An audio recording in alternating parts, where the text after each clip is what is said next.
Well, hi everyone, and welcome back to another episode of Club Grubbery. Johnny, a big Stella panel tonight, and it's good to see you back on. Thanks, mate, and it's always great to be on with these great people and looking forward to tonight's discussion. Absolutely, we are. And I want to promote also the interview we'll be conducting early Wednesday morning, our time, which will appear on Club Grubbery Wednesday night with Senator Ron Johnson from the US, who is really kicking some major goals in committee hearings in Washington, especially in the fact that he has uncovered some pretty dastardly stuff going on with their vaccine reporting system over there, the VAERS system.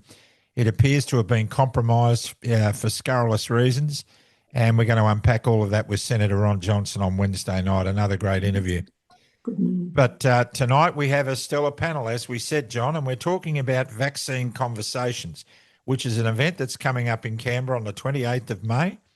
And it's a ticketed event, but we'll discuss a bit more about the venue and when it's happening a bit later into the interview. But to introduce our panel, we have Dr. Judy Wilyman. Now, Judy is a doctor of public health who has been vilified and hung out to dry for her outspokenness about the truth about vaccines.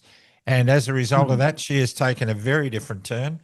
She's an accomplished author that's sold a very well-selling book. And Judy, what is that book? It's Vaccination, Australia's Loss of Health Freedom. There we go. And I've got it sitting on my shelf over there as I speak. And I'm sure, Judy, you wouldn't have done it any other way. Your whole career has been steered down a path you wouldn't have imagined at uni.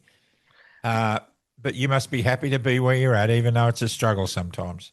Well, that's right. I mean, I went back to university for the right reasons as a parent, to look at the risk benefit of not only each vaccine that we use, but also the combination of 12 plus vaccines in an infant in genetically diverse populations. And, I thought it would be as simple as writing up the research I found and debating it in the public space. But I found the opposite. I found I was censored, and even abstracts being sent to conferences were just rejected without a reason. And all of these things need to be presented to the public so that they understand why it is that all the doctors appear to be saying the one thing, and what's happening to the other perspectives, the depth of censorship that's happening with scientific research. And joining you on tonight's panel, we have Wendy Daniels. Now, Wendy, you've written a couple of books on vaccinations and so on. Give those a bit of a plug. Yes, I certainly have. This one was it was my first book, Vaccines, Myths and Facts, and it started off 10 years ago. I did the first one, very small red version that a couple of people might remember, but it's grown since then. This is the fourth edition, and there are many good books in this field, but this is the simplest. It's really it's so simple a 10-year-old can understand it. It's got lots of coloured pictures and graphs and everything, but everything is linked back with actual studies and actual quotes and all this sort of thing. So loads of links and references and big text. It has big text. Everybody likes that. And then I did the other one, that's Detox After COVID and Thrive. I did that in conjunction with 4 Australian naturopaths, and that too has big text. It's quite a simple book, so this one was black and white, but it was like a starter, a map, if you like, for people to navigate in the early post-COVID era, let's say. And it's not the whole story, I now know, but it's a fantastic start for people. Well done. So we're looking forward to unpacking all of this with you as well. And on the right-hand side of our screen, Dr Philip Altman, no stranger to Club Grubbery either. Philip, great to have you back on. Thanks for having me. Now, Dr Philip Altman has had more than 4 decades extensive experience working in pharmaceuticals, and in particular working alongside the TGA for a couple of decades or more, Philip. And you have been outspoken in the last 5 years. You've had a run at Parliament. You put yourself up for election in New South Wales, and sadly were not successful. but you have been quoted all over the place in courtrooms and in parliamentary hearings for some of the damning evidence you've been able to provide in the last 5 years. And once again, that comes at a cost, Philip, but you're still in the fight, and it's great to have you back on. It's been well worth it to spread factual information, which was badly needed. And I continue to do so. And this event in Canberra that's coming up is another opportunity to bring people up to date with what's been happening.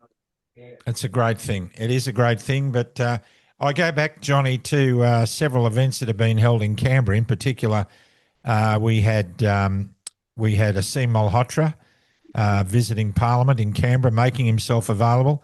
Also, Dr. Paul Marrick, arguably the best critical care specialist in the world, and Professor Angus Dalgleish from St George's Teaching Hospital in London, specialising in oncology. Those three standouts made themselves available at Parliament House for a couple of days each on separate occasions, and hardly a visit from anybody. Every sitting member knew they were there. They were there as an open book to present another narrative that people might consider, and crickets from everybody, Johnny. It was a disgrace. Yeah, well, I know the events I attended, there was lucky to be two or three politicians there with them. So you're right, Hoodie. I mean, it was an absolute disgrace. Absolutely, it was, and so that's why we've got to push these things. Now, Dr. Wilyman, Judy, we were talking before recording. A lot of people are saying to us, "What on earth are you guys still going on about the vaccines for?" I want your take on that. Why are we still going on about it? Well, I mean, there's two issues here. One is the childhood vaccination program, which has always been voluntary in Australia until 2016, when they brought in a no jab, no pay and no jab, no play policy through social services, not health. And this mandating of 12 plus vaccines in infants at the time of the life when their bodies are still developing, a lot of the science wasn't presented in this political decision to bring in mandatory coercive vaccination policies for children. So that's one reason why this conversation has to keep happening. The rates of autism are skyrocketing, and the chronic illness in the children is now 50% in all developed countries. And that has increased in a direct dose-response relationship to the increased use of vaccines. And that's the strongest evidence you could have for a causal link. But all you'll get from the government is correlation doesn't equal causation.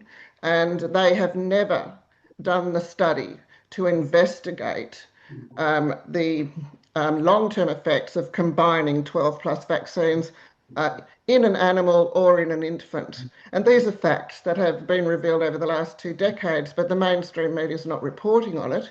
And just to bring that home, in the US at the moment, the American Academy of Pediatrics has been taken to the Supreme Court, and they have what's called the RICO court case happening, which is a charge of racketeering.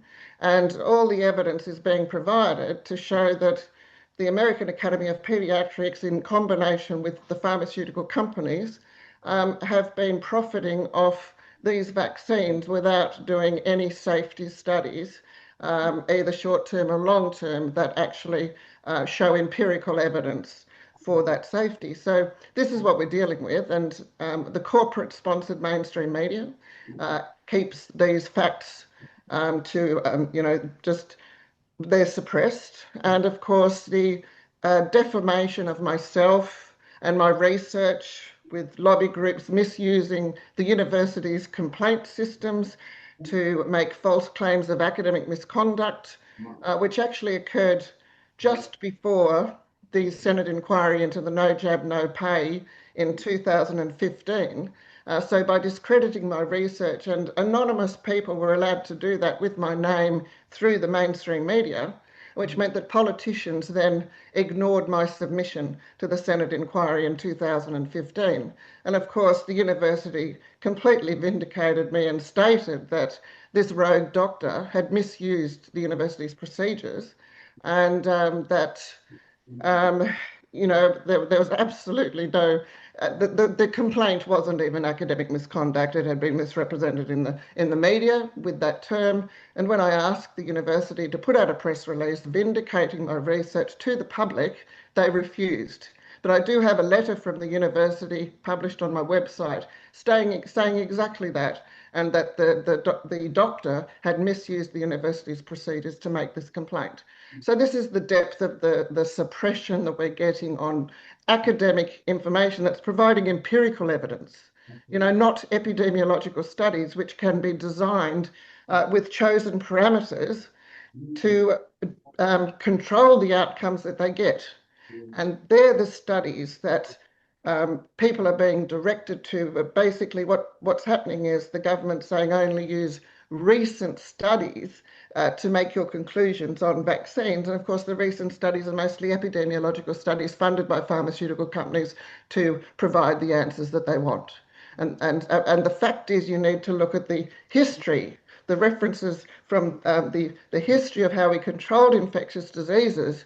McFarlane Burnett, in the 1950s, what information were they using to remove the serious risk of these diseases by 1950?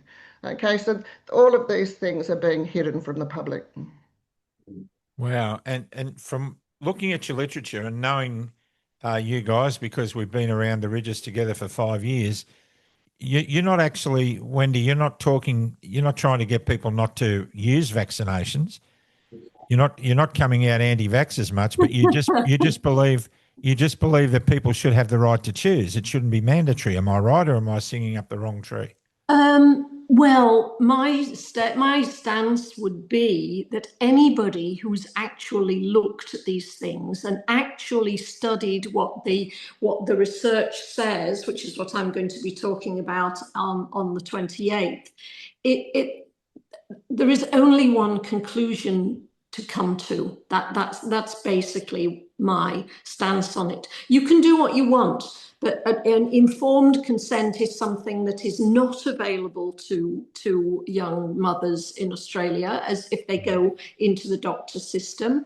They are coerced, which runs contrary to the Nuremberg Code, and they don't realize, because everything that we have, like your car, is tested, and it has its trials and all the rest of it, and your toaster and your appliances and everything, they're all tested, and your builder is tested, and everything he does, it has to sort of be present and correct, as it used to be in your industry, of course. But that's not the case for vaccines. And relatively recently, we've come up very, very clearly through Ron Johnson, or in relation to Ron Johnson and Aaron Siri, that there has been no proper testing on vaccines. There has been no vaccinated versus vaccine-free studies. And every kid, every 7-year-old in a classroom would know that if you're going to run an experiment with two plants, one plant has the water and one plant doesn't have the water, and you see which one does better. But that hasn't been done officially for any vaccine on the schedules. May have happened a couple of times, but it's often sort of they squeak another vaccine in place of the saline placebo, which it should be. You should have an inert placebo like water or saline or something to compare these vaccines with, so that you can compare the health of one group of children versus another group, or adults for that matter. But that never happens. What they frequently do, what they nearly always do, looking at the list here, is they test one vaccine against another one, against maybe the previous one, which also wasn't tested. So it's like testing whiskey against vodka to tell which, you know, which one's going to make you drunk. It's meaningless. So, and unfortunately, this whole thing it's compounding. As parents are coerced, and it gets more and more difficult for them to get out of the financial trap that they're in, it gets bigger and bigger. Johnny. Philip, when in your experience with the TGA, when does it become the issue for them? I mean, it's all well and good to say for us that informed consent hasn't really been conducted here, or testing hasn't been conducted. But I mean, I can understand from the point of view of saying, well, somebody may have a religious exemption from not wanting a vaccine, or there might be egg products used, or whatever the case may be. But when does the regulator have to say, no, we don't even need an informed choice. These things are just dangerous to be on the bloody shelf? Yeah. Look, it's a big question. Things have changed dramatically. The TGA used to be incredibly sensitive to any published reports of deaths or serious injury in relation to any new drug. A handful of deaths could have triggered an investigation by the TGA. A handful. In fact, I was involved in one case where one laboratory report in animals concerning a registered old drug that were used by tens of millions of people worldwide, one single report in a newspaper, and I was called to Canberra that day. Wow. And the report was fraudulent, as it turned out to be. But that's how sensitive they can be. Now, the point that I'd like to make to you all and to all the listeners is that it was the TGA that declared the COVID vaccines to be safe. They use that word. And prior to the COVID vaccines, you could not use that word for any drug. Yet they changed the law so you could say the COVID vaccines were safe. This is the same organization that's received 1,054 reports of deaths in relation to administration of the COVID-19 vaccines. That doesn't mean all 1,054 were caused by the vaccines, but they've received those reports. 35 of those were reports of deaths of people who died the same day they got vaccinated. And none of those cases have been properly followed up. Go figure. How could that be? So what we have is the safety net, which is our DAEN system, the Drug Adverse Event Notification System, which is the comparable system to VAERS in the US, which Senator Ron Johnson is talking about, is broken. It's managed by the TGA, by the same people that said the vaccines were safe. I think that's a conflict of interest. I think any safety net adverse drug reaction reporting system should be independent of the government that approved that drug. You could assemble a panel of experts to screen these things and properly evaluate them, but they're not doing it. This is one of the greatest tragedies of this entire episode. I just cannot, I'm sitting here and I cannot believe that the TGA still say there are 14 deaths, 1-4 deaths due to the vaccine. Now, Malcolm Roberts, I watched him tonight on TV being interviewed in the wake of the One Nation win in Albury, and he said that there were probably 30,000 deaths associated with the COVID-19 vaccine. And the commentator who I was listening to disparaged him, said, that's ridiculous. How could he say that? I disagree with Malcolm Roberts. It's more like 100,000 deaths, probably even more. Yeah.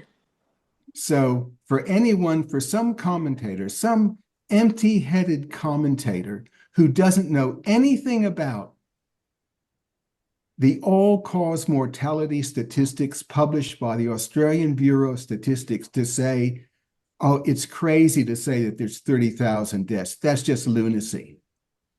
That's just empty-headedness. And I cannot believe this rubbish is going on TV. Sorry to go on, but it just disturbed me so badly.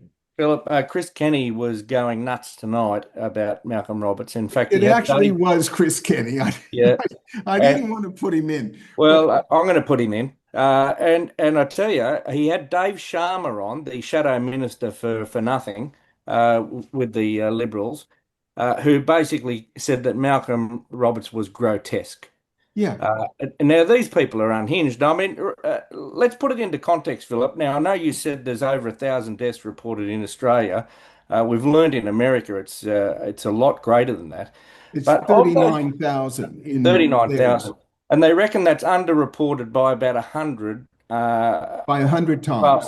Yeah. Now, let's take that back a notch, because of those 14 deaths that have been substantiated or linked to the vaccines as death, I'm pretty sure, I don't know the exact figures, but the overwhelming majority of those reports for those in excess of 1,000 deaths were from medical professionals. They weren't from relatives or people down the road or the newsagent hearing about it, a week later. These were clinicians that were involved in the case.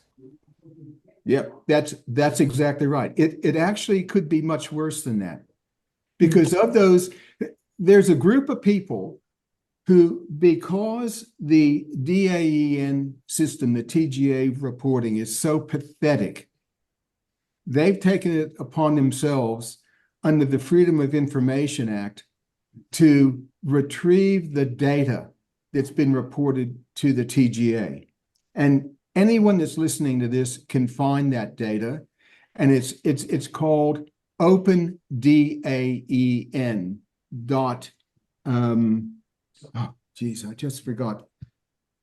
It's not .com. It's if you look for OpenDAEN on the net, you will find it. Now, these people have drilled down to try and find the day of death, the relationship between the vaccination and death that occurred in those 1,054. For 266 of those 1,054, there's no recorded time of death in relation to the vaccine. So there could be another 266 people, apart from the 35 that died the same day as being vaccinated for some unknown reason. And it's opendaen.info. .info, yeah. Could I just interject there too, because it's even more difficult for the underreporting. There's a number of reasons for the underreporting and under promotion of how many adverse events happen, and one of them is that doctors have to put a code down for the cause of death. and there isn't one for vaccines. So unless a doctor has literally seen the patient drop, pretty much within, the time frame of having just given the vaccine, then then they are unable to put down the cause of death either as a vaccine, even though they know that this can happen weeks and months after and years after you receive the vaccine. So that's one reason, and another reason why it's underreported. But on top of that, doctors have pressure on them not to report it as a vaccine death because they know their registration is at risk if they do report it. And APRA will be down on them like a ton of bricks. They'll be, sometimes the investigations can take years and they're under stress while they're suspended from their work. And so there's fear. Doctors are not free to give their actual opinion of what a person dies of, and they can't put a vaccine on the death certificate because you need a code to do that. I've also heard doctors say, Judy, that to fill in one of the forms, one of the adverse reaction forms, can take anything up to 45 minutes. And in a busy hospital, they just don't have the time to do it. So the report sits in the in tray in the nurse's station somewhere, and they never get done. Yes. I mean, there's so many flaws in this. But what incenses me is that the TGA and the Australian government, the Australian Federal Health Department, came out in the Mel McCann case in Brisbane, and their lawyers argued that the Australian government does not have a duty of care in relation to vaccines. The TGA have said in Senate estimates on more than one occasion that they do not have a duty of care. So how can they mandate vaccines and then step away from a duty of care? If that's the case, we should all have the right to step away from our obligation to follow their instructions. That's right, Hoody. I'm exactly in line with you. When I heard that the TGA said they don't have a duty of care and yet they are claiming to protect the public health with these so-called health policies, when adverse events are not properly monitored, and you have a TGA with the biggest conflict of interest ever, as Philip has just pointed out. The TGA's role is to approve these drugs for the market and to monitor their safety in the population. And of course, the TGA is 98% funded by the industry, which is called a cost recovery system, so that they will approve these, get these drugs approved. But there's no incentive there for them to monitor safety in the population because they lose money if they do put in a proper surveillance system. And from my studies of 20 years now, there's never been a proper surveillance system of the safety of these drugs once they're in the market, and it certainly doesn't happen before. So to declare that they don't have a duty of care to the public is the biggest deception that we've ever experienced. They have been saying that these are health policies and they're to protect the public health. And of course, they're protecting industry interests in these policies because they've reversed the precautionary principle that requires them to test the drugs first to ensure they have empirical evidence that they're safe. And that certainly wasn't done with the COVID mRNA injections, which were not vaccines. They were labelled as vaccines so that the people would take them up without thinking. And this is the other thing. The TGA is sitting there saying they don't have a duty of care, and they've now promoted an mRNA genetically engineered product under a false label of a vaccine, and they're saying they don't have any duty of care to the public. It's one thing to even put a drug on the market and give people a choice, but to mandate an untested drug that they're calling an emergency use is absolutely criminal. And to say they don't have a duty of care is absolutely the last straw for parents. Yeah, people didn't understand that these COVID-19 vaccines, when they were released in 2021, early 2021, were not approved. Yeah. They said they were approved. right. They weren't approved. That's the biggest They deception. were provisionally approved.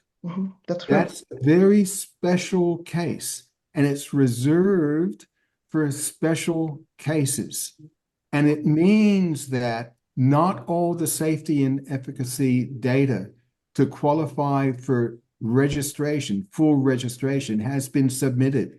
People weren't told that. They were experimental, and they were a completely new platform. It had never been used before in medicine. a very complicated platform, and all the safety data was not done. There was Philip, no I long-term. believe also it's unlawful. It's unlawful to mandate an experimental, emergency approval only So, drug. That's There, unlawful. there is an ongoing case. It's been ongoing for some time now in Queensland, in the QCAT court. And I'm advised that this is a major case which has impact on all Australian states. If a judgment comes down in relation to vaccine mandates, which says you cannot mandate someone getting a vaccine. You can't threaten them with loss of livelihood or their job or anything else, which is what was done. The government in Queensland, I'm advised, is struggling. They were unable to put on any evidence in defense of their case. The expert witnesses include Professor Hoy in Queensland, Professor Angus Dalgleish, Professor Robert Clancy, many others, including myself, 13 experts. And the Queensland government has failed to meet its deadlines in submitting evidence to support vaccine mandates. And they don't even have, as of this time, when I'm speaking right now, an expert witness for their defense. So everyone should be watching that case in Queensland. It is a very, very important case for this country. Philip, has the mainstream media reported on that case in an adequate way? No. Nobody's heard about it, and it's happening in the Queensland courts right now. No one's heard about it. But if you go to my Substack, my recent Substacks, I've given my readers an update. So that's philipaltman.substack.com. I've got to say, look, I remember a particular very wet and rainy night in Perth. It was about 11 o'clock at night. I was about to fly the midnight horror back to Brisbane. It was a miserable night, and we had a mechanical issue with the aircraft that was a little bit on the dodgy side. You know, we were all scratching our heads. Should we be taking this or not? And the engineer came up from the tarmac, wet. He'd been out in the rain trying to fix this issue, and he said, "I'm happy to sign it off, and you can go." And I said, "Okay, I'm happy for you to sign it off, but would you also be happy to get in the cockpit with me and come with me?" And he sat there for a minute and he said, "Give me another 5 minutes." And he walked away, and then we grounded the airplane. Now, this is what the TGA should be doing. Yes. I mean, that's just a basic standard. Would you, seeing that you're the authority that rules whether these things are safe to go or not, would you come with me now and have that shot put in your arm? I mean, that's a standard that we must uphold in everything that we do where lives are at stake. And I'm staggered. I'm staggered to think that the Therapeutic Goods Administration of Australia and many others around the world, including the USA, has failed so dramatically, and nobody's paying any attention. I don't know, Wendy, what are your thoughts? Oh, look, it's the same, really. It just carries on and on and on, and the more you look at it, the deeper it gets, really. And I suppose what we've seen historically, really, is that from the states where most of the research comes from, the numbers of that research are bigger and bigger and bigger.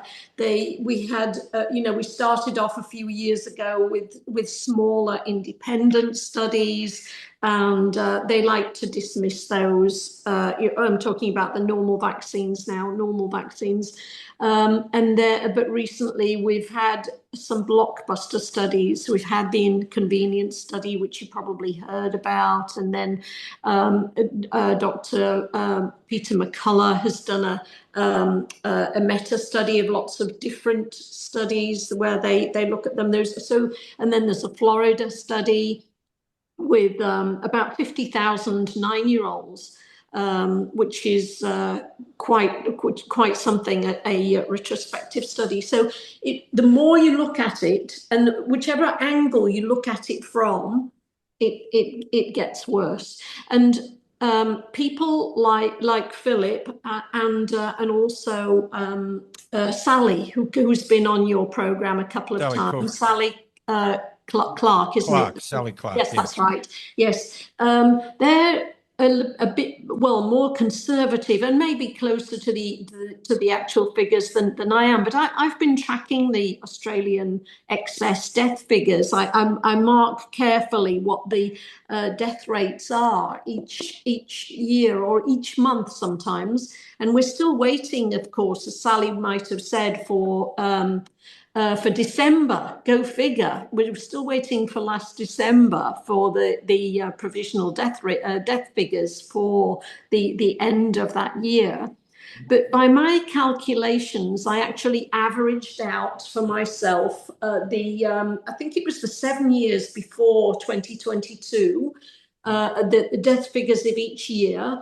And when I extrapolate that out to average that and then extrapolate it out to where we are now, we're coming up to about 117,000 in my own calculations, largely from the Australian provisional death figures, and this, that's just my own calculation. And that exceeds the number of Australians killed in wartime. So I'm not discounting anybody else's figures, obviously. I'm not, but those are just my calculations. I think it's even worse than conservatives rightly say. So I'm out on a limb there, but that's what I get. I think based on what you reported about what you saw on television tonight, Philip and John, I think it's very clear that we should call out Chris Kenny and other lazy journalists who are just going along with the published narrative because it's easier. They can't be bothered looking at the data. They can't be bothered doing the research. We should call them out for their vacuous comments. I mean, those sorts of comments are deadly in my view, because while ever we ignore this situation, while ever we ignore the figures, while ever we keep credible doctors and scientists censored into oblivion, those are the people that are going to be working like crazy to remedy the situation and try and reverse the death toll. And they cannot get on with their work because too many people are protecting their backsides with vacuous comments like Chris Kenny's and whoever that other goose was. I mean, we've got to call these people out. Chris Kenny, you and Sky News are becoming lazy and vacuous. And if you want to know any information, contact us, contact John. We will put you in touch with some of the best specialists in the world to back up everything that Malcolm Roberts said. In fact, even more so. No wonder we're in a mess. No wonder. He's another one, Hoodie, that worked as a staffer for the Liberal Party. Kenny, I'm not sure, can't remember who it was, but I'm pretty sure it was one of the moderates in the Liberal Party. So, who knows even if they are journalists? You wouldn't know. They're probably just paid mouthpieces. A bit like Ray Hadley. I mean, you're a taxi driver 1 minute, next minute you're telling everyone that they're complete lunatics. He was the chief of staff for Malcolm Turnbull. There you go. I knew it. Oh dear, the plot thickens. I mean, you cannot follow what Sky's agenda is at all because it's all over the place. It's all over the shop. I mean, people are just giving up on them. They're giving up on the mainstream, totally giving up. That's why programs like ours and others that are starting to rise to the surface more, we are getting bigger viewer numbers because people want to know credible news. Yes. They want to know what's really going on. And we're not telling people that what we're saying is right. We want to be wrong. But at least weigh it up against the other stuff you're hearing. And Dr. Norman Swan, I mean, for goodness sake, here he is waxing lyrical on Four Corners the other night about something. I mean, I just couldn't even watch it. The fact that that guy's given so much credibility in the community is beyond me. Absolutely beyond me. After the effort he put into bringing down Professor Ian Brighthope and the work that he's been doing on vitamin C, I mean, Yeah. Well, when this is when how. when are we going to wake up? This is how it's operating, Hoodie. The mainstream media is selecting industry-funded scientists, and they're using just one to present the industry-funded science to the public and one particular narrative. And the mainstream media isn't using a diversity of scientists. It's suppressing the different perspectives. Yes. And I have noticed as a parent over the last 20 years, another way in which this has been suppressed from the public, and that is, I started writing to the government and to the Human Rights Commission over a period of years from 2010 onwards, asking for, the evidence that these drugs, these vaccines have been proven safe and effective. And you always get a standard letter of reply that says, we support the government's immunisation program. All vaccines have been tested for 10 years or more, and they are safe and effective. So it was just this mantra in a standard format letter, never answering any of parents' questions. The problem is also that you have health ministers that get changed every 3 years. So parents who have been providing evidence, overwhelming evidence to the government, the health department for years, after 3 years, you get a new health minister. All of those letters and all of that information on the huge increase in chronic illnesses and autism in children goes into the bin. And the new health minister comes in and has no idea of the number of parents that have been complaining now for decades and writing letters and just being provided with this mantra in a standard format letter.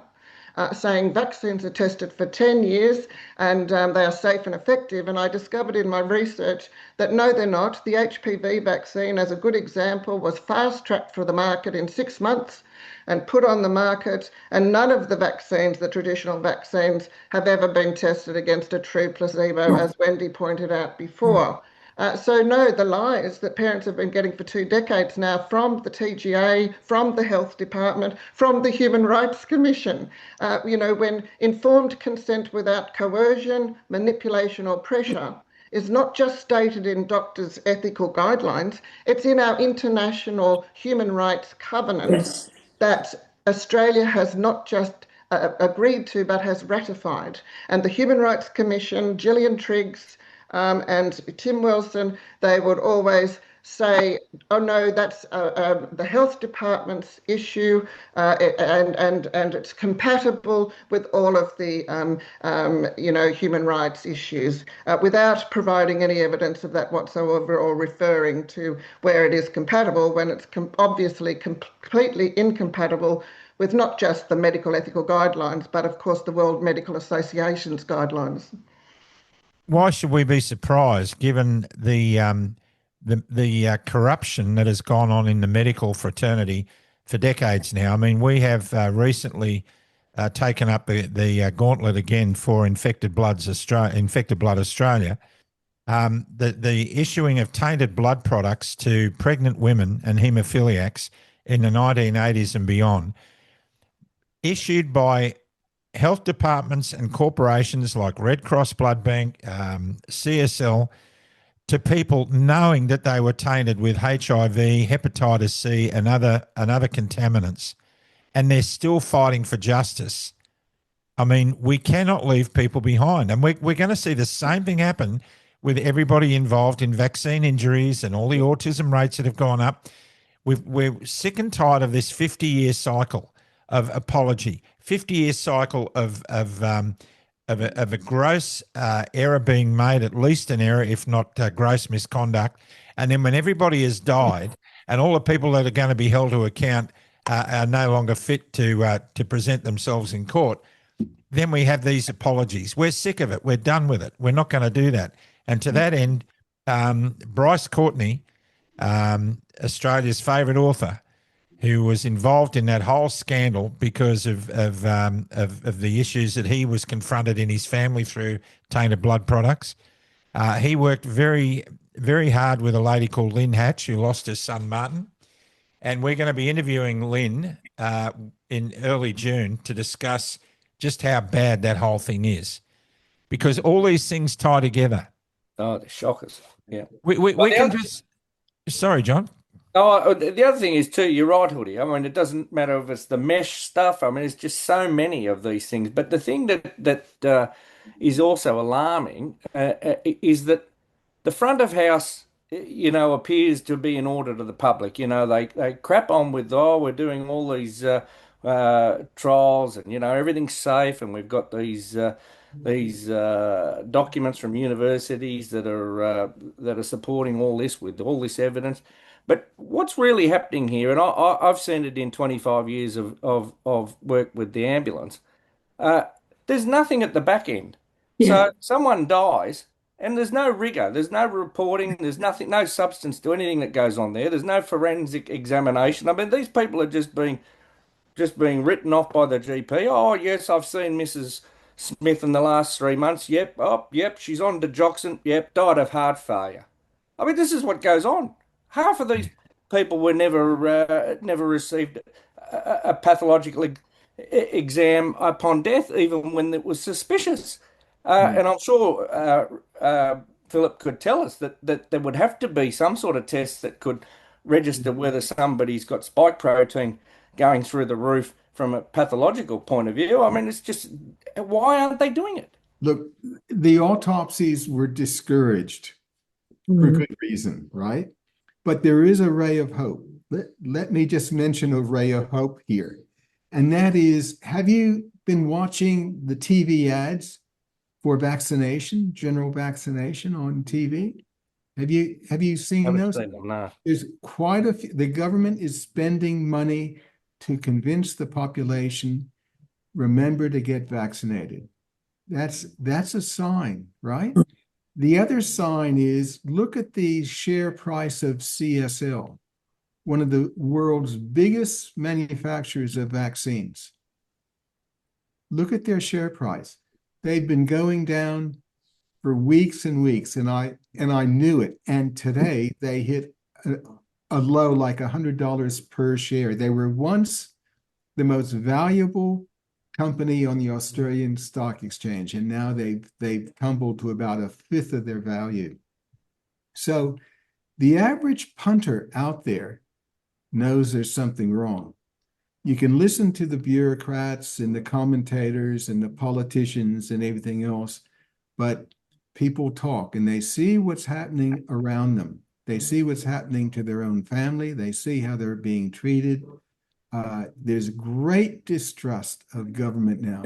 And I don't think that trust is going to come back in our lifetime. Yeah. This COVID thing has been the greatest cover-up in human history. I mean, I'm not just talking about pharmaceuticals. This has been the greatest cover-up in human history. It was so well coordinated. And people have learned things. So when they try it again, like hantavirus, which has received 100,000 postings so far worldwide in publications. Have you been watching what's been happening with the reporting of hantavirus? I mean, it is incredible. So, well, what was interesting, Phil, just while you're talking about that, was I saw an official from the WHO being interviewed the other day or yesterday on that, and he said he doesn't know what all the panic is. The hantavirus isn't all that bad. I mean, it's just a passing thing. Why are we all worried about it? Right. You wait. Yeah. Well, interestingly enough, Tony Nikolic put out a thing this afternoon, which I've shared, which goes through the side effects of Pfizer in their documents. And one of the side effects is hantavirus. Can you believe that? Hantavirus. Yeah. Like, That doesn't you surprise can't me. make this stuff up. So there is a playbook, and the playbook worked really well for COVID-19. And they sort of tried it again with swine flu. They they tried it with monkeypox and it just didn't work. They're trying it again. They fine-tune things. I think we should rename swine flu swan flu. What do you reckon, Hoodie? Swan flu. I reckon that's a great idea. Yeah, yeah. Which is a bird flu, right? Because of the swan. But, Yeah. I'm incensed because every day we get messages from thousands of people. Johnny gets them, I get them, Michelle gets them. We got a message the other day from a lady in Canberra, a young mum, whose little baby boy has got is tongue-tied.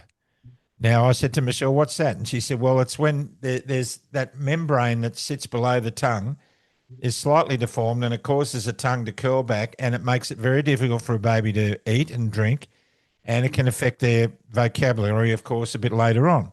So the mother went to have just a very simple procedure. It's basically a snip where they cut that membrane, and the surgeon refused to do it unless the mother got the baby vaccinated with vitamin K. The surgeon noted that the baby had not been vaccinated with the vitamin K shot after it was born. And he said, no, I'm not doing that procedure unless you get it vaccinated with vitamin K. Now, give me a break. So she's now looking for a doctor who will do it. Michelle said a vet could do it. You could go to a veterinary surgeon and they would do it quickly, no drama at all. Of course, you wouldn't, and we're not recommending that you take your baby to a vet. But, I mean, this is just such a simple procedure, and they'll use any opportunity they can get to drive this crooked narrative home to people. And you're right. People are waking up, Philip. You're right. Yeah. I've got another addition to that as well, to what Philip said, Hoodie, and that is that I'm often on a lot of the Facebook groups, and my strategy, because I'm so censored in so many other ways, is to answer questions when they come up for mothers, and sometimes those answers are tolerated. I answer with facts and easy solutions and things. And I've noticed in probably the last maybe 4 or 5 months, the number of paid, I assume that they're paid, what we call bots and trolls and fake profiles. And they're all over the place. They're swarming in everywhere. And you can tell them quite easily. They don't learn very well. They just argue and make a fuss. And spout the narrative, but I take that to be a sign that this thing is collapsing. That's one of the last lines of defence, that they're actually spreading this in one of the few ways that they've got left now.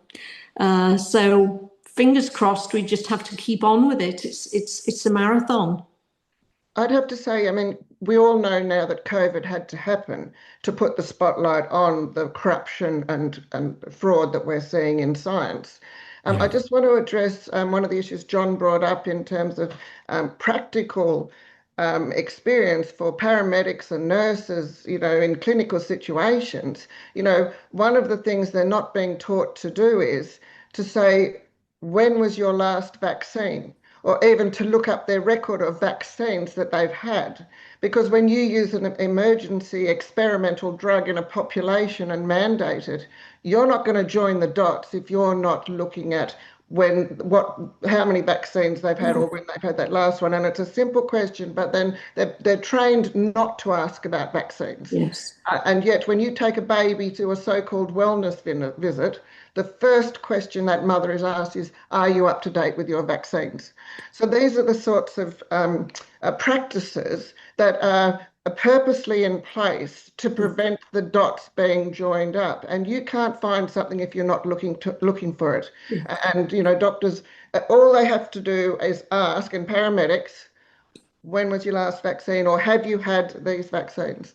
And that needs to be, up front question for everybody that's being treated now, to ensure that we stop harming people's health with policies that are no longer for health, and these policies are definitely to protect industry interests in public health policy. We better talk about this event because it's really important, given everything we've just shared tonight. that people avail themselves of this kind of knowledge. Now, I've got in front of me the poster, and we'll share the poster in the comments. But it's called the Vaccination Conversation, questioning the mainstream narrative. Boy, have we not made a case for that tonight. What if there's more to the story that you've been told? Some of the questions you're going to be answering will be vaccine safety and effectiveness, censorship in scientific debate, the role of regulators and policy, what independent research is revealing, and COVID-19 response and the lessons learned. And you three will be the speakers at the event. It's to be held. It is to be held on the 28th of May at 6:45 p.m. at the Awakened Church in Solwood Drive, Canberra. Tickets are $20. It's a good investment. You know what? I want to drive that point home. It is a good investment. Now, I want to say to all of our viewers out there, and maybe those who've never watched us before, you'll go to a Chinese restaurant and you will ask the waiter, what's in there? Is there any MSG in the food that I'm about to eat? You will think about buying a new car, especially now when they're trying to get you to buy EVs and hybrids, and you will spend months researching that vehicle, the vehicle that you want to buy. But you'll let anybody inject whatever they like into your kids without even looking at it. Now, come on. Get your act together as parents, get your act together as citizens in this country, and at least demand information. And if you can't get it, then don't make a decision. Yeah. I mean, it's bizarre, the amount of work and effort we put into researching garbage that means nothing. I mean, I'll sit and watch a fishing video for 2 hours, researching a reel or some kind of new bait or whatever. And I mean, that's what we do. That's what we do. So come on, everybody, get behind this. Go along to this event. Are you going to have it anywhere else? Is that the plan? Are you going to? At this stage, this is the only event we're putting on, but we will be recording it and making it available for later use. I'd like to just say to parents, there is an amendment bill being and put in place in the Parliament in August by John Ruddock on the no jab, no play policy in New South Wales. This is an opportunity for parents to get their voice heard. If they could come to this meeting and hear the arguments against mandatory vaccination, not against vaccination, that's your choice. This is to remove the criminal policy that was put in place by the Liberal government in 2015 that mandated vaccines in a social services policy. It wasn't in a health policy. And as people will be aware, most people will be aware, vaccinations in Australia have always been voluntary in our health acts. And yet in 2015, Scott Morrison was the Social Services Minister, and they made a political decision to mandate 12 plus vaccines in infants in a genetically diverse population.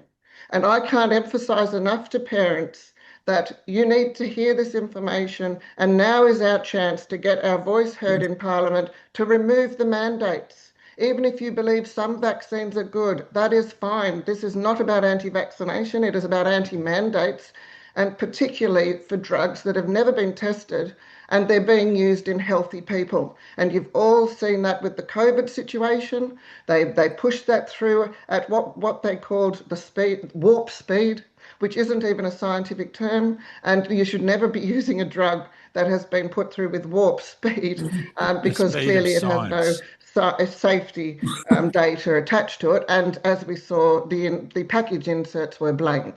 Yeah. So this is in New South deception Wales. here. This is in New South Wales State Parliament. Just to make that clear. I think they should change that from Operation Warp Speed to Operation Warped Speed. Absolutely. That's not So science. Yeah. that's not, yeah, moving at the speed of science. Will we ever Yeah, forget that in the exactly. European Parliament? Hoodie, I can't believe they got away with that. I mean, science requires scrutiny, and nobody moves at the speed of science. You need 10 years of data to prove a drug is safe and effective, and they had none of that. And Johnny, isn't it interesting how they told us at the very beginning, oh, well, we can't back up the things you're saying because the data isn't there yet. Well, now the data is there, overwhelming, and Yes. they still don't want to know. So I don't know. I think we better close with a prayer. I think just to add what Philip was trying to, I think, say there, John Ruddock making noise about that is fantastic, but the problem is that is in the New South Wales State Parliament. That these are federal laws. Sorry, John. The no jab, no pay is federal. Yep. The no jab, no play is actually state-based. And you'll notice that the ACT, Northern Territory and Tasmania don't have a no jab, no play. So why is it being enforced in other states, which is preventing parents from earning a livelihood to feed their children if they don't ensure they have 12 plus vaccines combined in their developing infant. And so this actually removed choices from parents. And I would like to point out to all listeners, when Scott Morrison brought this policy in social services, he called it choices for families. And he was removing people's choice to either work and earn money to feed their families or to use 12 plus vaccines. And I can assure you, if a vaccine works, you don't need to bribe people with money to make them use the drug. And I just heard the government say they've just been paying $500 to the staff, I think it's of the rural communities, so that they will get the vaccines. So they've been giving $500 to bribe them. They said they've now had a 50% increase in the vaccination rate because they've offered staff $500 to get themselves vaccinated.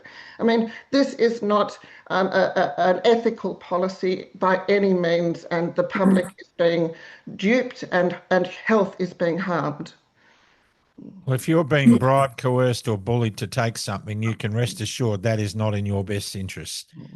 So there we leave it, I think, folks. We'll just close this with a prayer. Lord Father in heaven, you've been listening to the conversation. You know the dramas that we face. And all we want to do is live in the light of truth, Lord, with compassion, with grace, and with mercy. So guide and lead us. And please, Lord, bring people along to this event that they may learn. We ask in Jesus' name. Amen. Johnny Lardy, you've often been heard to say, You just couldn't make this stuff up. you couldn't, that's for sure. Judy Wilyman, Wendy Daniels, and Philip Altman, great to have you guys on. We'd love to hear back from you after the event. And whatever we can do then to promote the video of what you've done at that event, we will happily do that. And don't forget, everybody, to get on the scoreboard with the stuff we're talking about with the infected blood scandal, go to infectedbloodaustralia.com, and all the information's there. And there's a lot of research gone into that. So have a look at that and get behind. We can't leave anybody lying wounded on the battlefield. We just can't do that. So God bless you all. And don't forget what you did yesterday got you today, Australia. God bless you. And we'll see you with Senator Ron Johnson on the next episode of Club Grubbery. Bye for now.